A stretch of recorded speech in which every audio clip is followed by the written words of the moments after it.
Welcome back, or welcome in general, your host, the Shy Guy. Today we are on KickStart EuroStar Beats episode 19, Masters of Eurobeat 1. I do apologise once again for making this video very late, and it should have come out last month, but again, personal life is just way too much interfering, if anything. However, I am still staying on the consistent rack at least to get the rest of my videos uploaded for 2025. 2026, however, it's going to be a big massive freestyle because hopefully 2026 is just my year. I thought this year would be my year, but unfortunately it's not, but I hope 2026 is, and that's all I can really say for the future of this channel. Needless to say, let's just get on with this and just get it over with. Not in a bad way, but just to, not waste as much time on the useless and unusual stuff that I just rant on about. Brief introduction about the series. KickStart EuroStar Beats is series 1 in the blogging series of the Shy Guy reviewing Eurobeat. Here's how I'll be reviewing it. It's 0 to 5 stars ratio, no half stars on how vibrant a song can get. Plus additional comments on how the album is in general. Also, depending on how long the series is or how many songs are in that album, I might be obliged to review more than one album in a video so that we can really define or encourage you to take this path into Eurobeat. Introduction of the series. Date released, 14th of March 2021. Which is, quite new-ish, but that's probably the digital versions, if anything, or just when they decided to make up this series based on Eurobeat, Masters, I think, is the label we're reviewing. Hang on one second. So yes, what I was saying was, which is quite late considering the fact that Eurobeat Masters, the label itself running this series, has started since 2000 and has only gone on from 2001. They only released 27 songs. To be honest, I thought it was a lot more than that. I thought Eurobeat Masters was probably one of these Time Records labels, but how wrong am I? But it is a lot of information to try and learn, if anything, and trying to remember all this stuff can be a bit confusing from time to time. But yes, 2021, if anything, that's when this album was released. How far has the series run on from? Well, 3 albums or volumes, and probably containing the entire discography. How popular do I think it is? Well, to be honest, I practically say this about almost any video that I've actually covered recently, from Vibration to Asia Records to Coverland to what was the other one I just did? Eurobeat Blast. All the views are really low because we're into the really, really unknown Eurobeat. And this is when the gatekeeping comes in, which prevents people from exploring Eurobeat any further. Dare I say Eurobeat Prime kind of does the same thing? Yes, it kind of does to some extent. But nevertheless, that's fine because that's where I'll be coming in to sort of fill in the gaps or make you want to find new Eurobeat if you want to find new Eurobeat, because, as I'm always saying, it's constantly asked on Reddit, but does it ever happen, and does anybody give actual recommendations to really unknown Eurobeats? No, but that's just a personal opinion, not a fact. Any facts or general sound gist of the album? I think this feels like David Dima's kind of work. I know he has founded the label, if anything, and probably before he's moved to Dima Music. But unlike Eurobeat Blast, I don't think that Eurobeat Masters has the same treatment like Eurobeat Blast and SCP. If you're wanting to know what that is, I'd highly suggest you go and watch Eurobeat Blast episode. Not just because the fact that it's got low views, it's just because I'm not going to repeat myself when you can find the information in my other series or other episodes. Ratings of the songs discuss who sung it, labels maybe. No, it's not labels. Maybe when we get to the Maharaja night. 1. Any notes, star ratings. Just jump straight into it. What more do we have to say here? So here we are with the first track. Track 1. Hot Limit by John Desire, 3 stars out of 5. And you guessed it, David Dima himself. David Di Marcantonio. I do like that last name, to be fair. That's probably a bias, though. The majority of the Eurobeat artists do have really nice names, but again, Italy is a really interesting country, as it is. Sorry, I know it's David Dima here, but at first listening of this song, I generally thought it was Fastway, and now I feel bad, considering the two are very different. But if you are familiar with Fastway, you do know, you might have come across the fact that his early songs, as opposed to his latest songs, do sound very different. One of which is Roppongi Suicide by Asia Gang in, God knows, I think the early 90s. I want to say 1991, 1993. As opposed to his latest stuff, there is a big jump in the way he sounds. So I can see why I've said what I've said, but I feel bad nevertheless for saying what I said. It's not a bad opening for a song. In fact, dare I say that this song is actually kind of refreshing? And that's not just because I haven't heard new Eurobeat in a while, or Eurobeat in general, because I do fluctuate between Vaporwave and Russian hard bass, and I'm going back to the songs I used to listen to during my teenage years in high school. But maybe because of the style of this Eurobeat song, the vocals and the lyrics, whatever the lyrics may be, I don't know. But it's a jolly good piece, this track, and I wonder if I'll soon forget about it. Whether it never makes it into my daily Eurobeat playlists and then I'll forget that I ever liked the song and I'm only listening to it because I have to review it. Unfortunately, that may be the case. I will make sure that it never happens, to say the least, because it's a refreshing song and we do need new Eurobeat. And I'm not going to be the one who contradicts myself to say I wish I had new Eurobeat to listen to, when I do listen to new Eurobeat and it doesn't make its way into my daily playlists. This is probably why I sort of drain out Mr. Karene's songs over and over again, because I am notorious to listen to the songs every single day. And Maurizio's, and Fernando's, and Gino's, when really I should be exploring my own catalogue of Eurobeat music. Track number 2, Sunrise Nippon. Eurobeat lovers 2 stars out of 5. Once again, David Dima. I'm not sure what Nippon is, or if it's pronounced anything different. I know it's a Japanese word, so I'll have to just quickly Google it for the translation.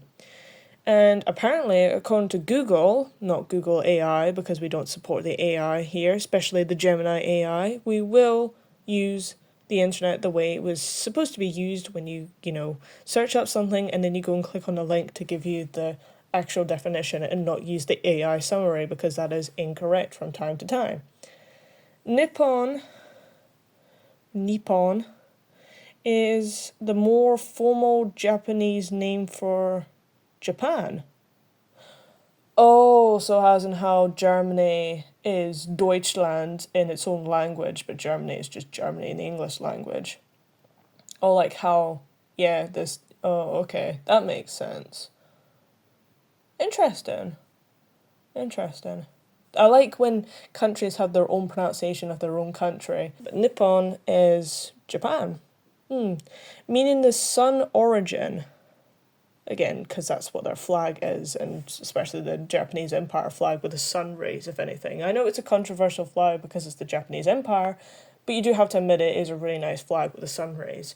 The red dot is also really nice, but it's not as striking. But again, there is a lot of controversies, but we'll not go into that today, because we're talking about Eurobeat. Sure, it sounds like the 1990s Nintendo and Japanese sounds, but to me this song feels a little bit incomplete. At least compared to the first track in this listing. So yeah, as much as it doesn't sound as refreshing as the first one, but then again to me it doesn't sound anything that Japanese, even if it's got some of the elements. But compared to other Eurobeat songs named Nippon, it's gonna get lost within this one. And to throw up a few examples, we've got Beatman with Nippon Nippon, which is by High Energy Attack. And if you know High Energy Attack and their songs about themed countries, you know they're going full out. Especially the Spanish ones. The Russian ones are quite interesting once you know about the Russian culture. And I think they do countless American ones as well, probably. I don't know. But where's the love for Italy? But I think they're Spanish producers, if anything. I'm not going to make any assumptions here when I don't know the facts. Then you got Jimmy Bravo's All Right Nippon by Vibration itself. So, yeah.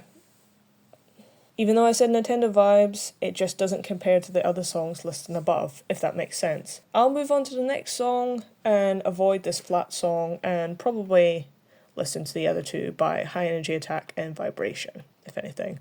Do apologise here, David Dima. Track number 3, Midnight Radio by John Desire, 3 stars out of 5. David Dima once again, probably just being a one-man band if I think about it. There's a few good songs about radios and midnights in the Eurobeat world, and I hate to compare the fact of when I do have songs and I compare them to other songs with similar themes, mainly to justify that why some work and some don't. I guess if you did have a theme and like got all 10 labels together and had one prompt between 10 labels and then got them all to decide, make their own song based on that one prompt, they will all come up with different themes because that's what it sounds like to them. As I quote from Mandy's own song of Let's Make a Song About Eurobeat when she says to Nick Fastari, you and I have both different opinions on what sounds sexy. So even if I'm going to go and suggest that Mr. Giordano Gambogi has both a song about Midnight Boys, and Radio Tokyo, and I think there's a few other songs with the word radio in its title, that they sound more like a radio as opposed to this song by David Dima, but probably to David Dima that this sounds like a Midnight Radio, but to me it just doesn't. So now saying that, we can move on to the next song. I'm kidding. I can safely say here for this song that I'm going to go back to the adjective of refreshing. And to be honest, the next time I'm out on a drive by myself, I think I'm going to have to play this song and see what happens. There are a few things that I would change about this Midnight Radio, because as much as this feels like Japan, Maltakina, street racing, maybe I'll rethink about my choices in life. Maybe this song doesn't need to change too much, but it still feels a little messy in some parts, especially the random guitar segments. I want it to feel good, if anything. Like, yeah, I want to be, racing down Mount Akina and Mount Agagi in Initial D, but it's a little bit too off style, if anything. Maybe the Midnight Radios in Japan are like busy and stuff, but it needs to be a bit more subtle and melodic and not be as messy. And why have random guitars? That's quite loud for a Midnight Radio, if anything. Maybe I'm not into radio culture. Maybe I'm just thinking about Vaporwave and this one track that I used in one of my videos last year. I'll put a links down in the description for that song, if anything, because that is a nice song. But we'll move on to the next one, if anything. Track number 4 with Nori Nori Nori, Judy Crystal, 5 stars out of 5. And Aldrea De Feno. Heck yeah, dramatic piano in the intro. Can this baby hold on into the rest of the song? Please don't be a disappointment. And is the suspense killing me to bits? Ah yes, fuck yes it does. I've just found a new song that I like, and this is how you do Eurobeat. Needn't I explain more? The vocals are flowing with the melody. No messy melodic parts. And even the instrumental piece can just be so, top tier, if anything. And, well, yeah, one thing. I don't know what the theme of the song is. What does Nori mean? I haven't even had a chance to Google Translate that, if anything. I'm assuming it's a Japanese word, just based on the way the letters are arranged. But right now, I don't care, and maybe I'll look into the lyrics later. This is a soft song as opposed to what Eurobeat is normally supposed to be. Maybe this is the so-called Aishu stuff that I've seen Mandy talk about a few times, rarely talked about in Eurobeat Reddit. So what is Aishu, and who coined the term of Aishu Eurobeat, and why isn't there any themed Eurobeat albums named of Aishu? I don't get it. Who's made up this term and why? There's no information about it. But the topic of, Aishu style definitely baffles me. Because, but 5 stars out of 5? Yeah, you damn well know that's not going to change. Unless you kill the song. And that's easy to do when you overplay things. Don't ask me, but I'm too busy dancing. Track number 5. I Had Better Love You by Mary Blonde, 1 star out of 5. Elena... Wowzers, that's a last name I will not be trying to attempt to pronounce. Nothing bad on her part, just, I'm not going to be making an embarrassment of myself. I've been there and I've done that, and I personally know how that feels. Was that the Chipettes? Like Alvin and the Chipmunks, but like... whatever the Chipettes are called. I have no idea. Prefer Alvin and the Chipmunks over the Chipettes, if anything. No, I don't think so, because it doesn't seem to be high enough for them to be, pitched up-wise, in the intro, to say the least. But maybe it's an interesting idea if the Chipettes or the Chipmunks were in Eurobeat. That's probably a really, hot take, considering nobody likes Alvin and the Chipmunks, but the history behind it is quite interesting, to say the least. And there are some happy hardcore vibes in here as well. Especially in the beat section.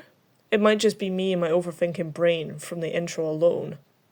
But then it might just be me as well, because I've just recently reviewed Coverland and now I seem to hear happy hardcore everywhere. But for the intro alone, from when it first started this song, I know I'm not going to be able to enjoy this. And it already feels like a low-key ripoff of Lolita's work, aka Eleanor Gobe. So it's just like... no. And for the record, I don't like happy hardcore. Don't even like hardcore. Though there is a really hard song that I recently discovered that's quite hard, and it's in Russian hard bass. But no, anything hardcore is 9 times out of 10 it's going to be a near miss.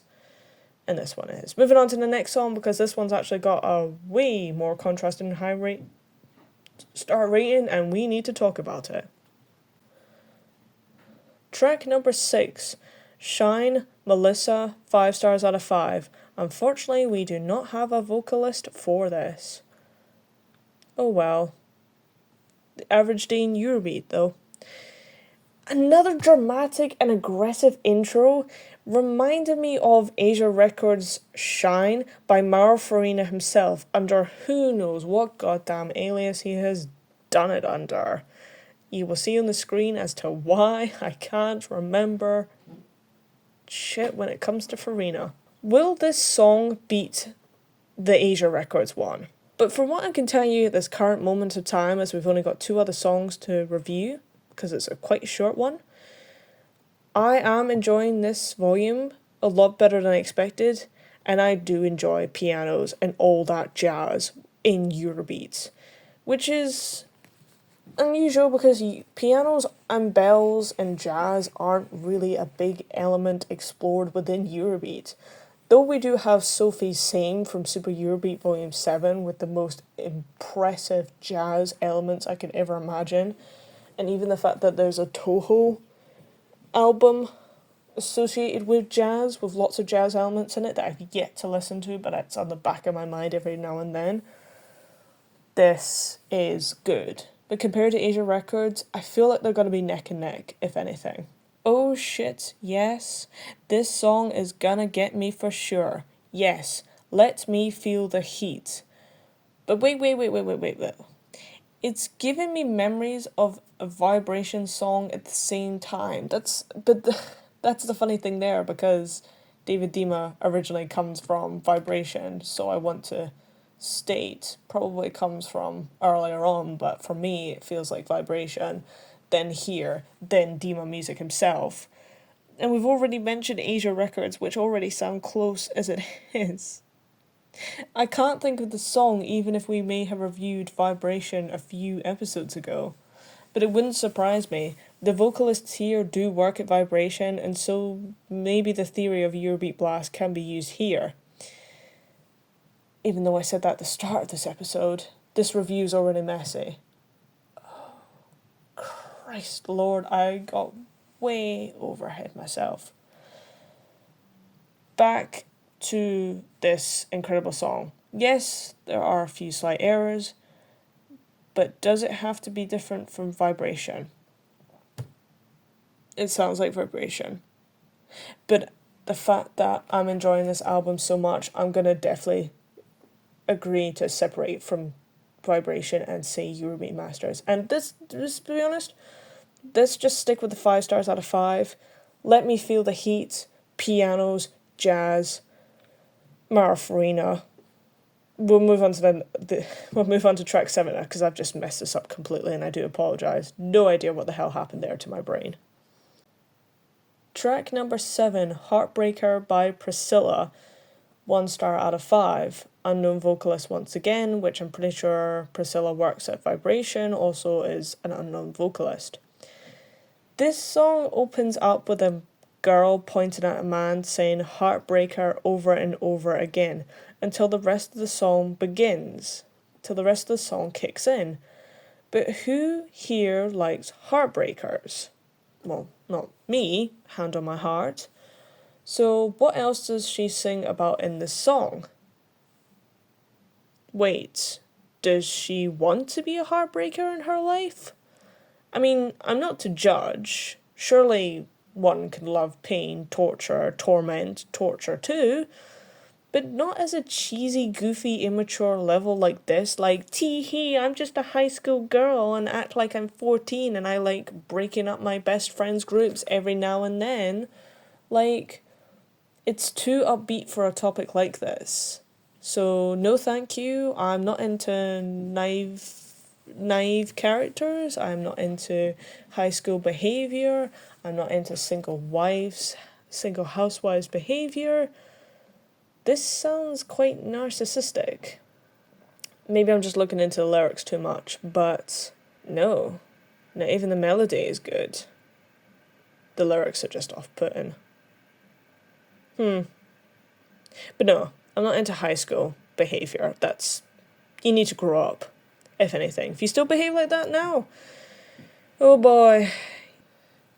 Track number 8, Dancing by Priscilla, once again, except we have Elena again, with the really unpronounceable last name. 3 stars out of 5. And we are down to our last contestant in the track listing again with Priscilla in a confirmed vocalist. Let's see what this label has to offer for one more time, as I'll probably forget its existence.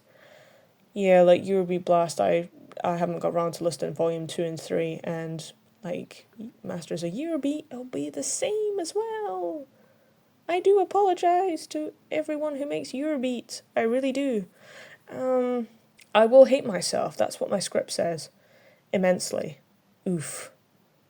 More happy hardcore vibes, but only slightly. Only slightly. I'll take it. It's better than the other Priscilla track we had, and maybe this one will get me to go dancing as well. Hardcore's everywhere, says the screen right now. Yeah, no wonder why. Yeah, I'm just gonna leave that. No wonder why Eurobeat Gems uploads happy hardcore, because maybe it is similar to Eurobeat. Controversial and hot take that sounds, but maybe they aren't so different from each other as it is. Who knows? And we will now wrap it up to the additional comments of this episode, this album, this volume, and everything else in between. I do apologise if I'm being somewhat cringe. It's just, it's been a rough ride for the YouTube channel this year, and I'm just burnt out from life itself. We should probably do a mental health awareness video and discuss about how the Shy Guy is feeling and stuff. If I'm willing to open up about my personal life that deeply. I mean, I do it on Instagram, but as a whole YouTube-fledged video, that's a different story. Because Instagram stories only last 24 hours or more, depending if you screenshot it and save it for whatever business you may have. Additional comments. Overall, how many stars am I going to give this volume? Well, considering the fact that I only really liked, 1, 2, 3, 4.5 songs out of the 8 that we had, not bad. 3 stars out of 5, which is probably the average rating that I give. What I mean to say is that, yes, it was a mixed bag, if anything, but it's not unusual, if anything. It's actually more than a good enough way to explore new Eurobeat. It doesn't have an extensive catalogue. As I said, it's probably got only about 21 songs, so it's not a big pressure to listen to. And it's a defunct label, so they've only made 21 songs, from 2000 to 2001. So it's not a big threat, like Eurobeat Blast. I think if you want to start off with smaller labels, and labels that don't produce any songs anymore, then these are good. Because you get to explore just little side projects here and there that maybe Avex either did like or did reject. And it's not a lot of pressure. What may be pressure is maybe if some of the songs aren't available on YouTube or Spotify. I don't have Spotify because I just know Eurobeat is just god-awful with the Avex and licensing for, people trying to listen to it outside of Japan. Hence why YouTube's always the go-to and the best. But it's not bad. It's experimental, I feel like, in some ways as well, much like Eurobeat Blast. And maybe or not, whether these are rejection songs by Avex and therefore create a new label so they can distribute it behind Avex's back. It's not bad. I'm just going to keep saying that for the rest of the review. So yeah, again, for as much as a rushed review, we might just leave it at that. Next episode is obviously going to be another unknown label. Well, it's another unknown label, but the songs in the track listing are both from Beaver Music and Asia Records and Speed Records, so do what you will with that information. But no, I do actually really like Masters of Eurobeat and Eurobeat Blast, and I really, at least at the end of the year, I should have listened to all 3 volumes or all 6 volumes, 3 each, from each label itself. But I think if you really do want to explore, and you don't want to feel the pressure of, too many songs, not enough time, I would both recommend this Eurobeat Masters and Eurobeat Blast, if anything. So let me know down in the comment section below, what do you think about these 2 labels, and should they be worth talked about more? I mean, obviously all Eurobeat should be talked about more, but do you think they're worth the time and the effort? And which songs did you like from this volume, or which songs do you like from... Okay, Blizzard, sure. Do you like Eurobeat? Do you want to tell me about your favourite Eurobeat track? Which songs do you like from each label, if anything? And I'm not sure if Meow is a Eurobeat song, but we'll go with that, Blizzard. And we'll stick around for the content to come.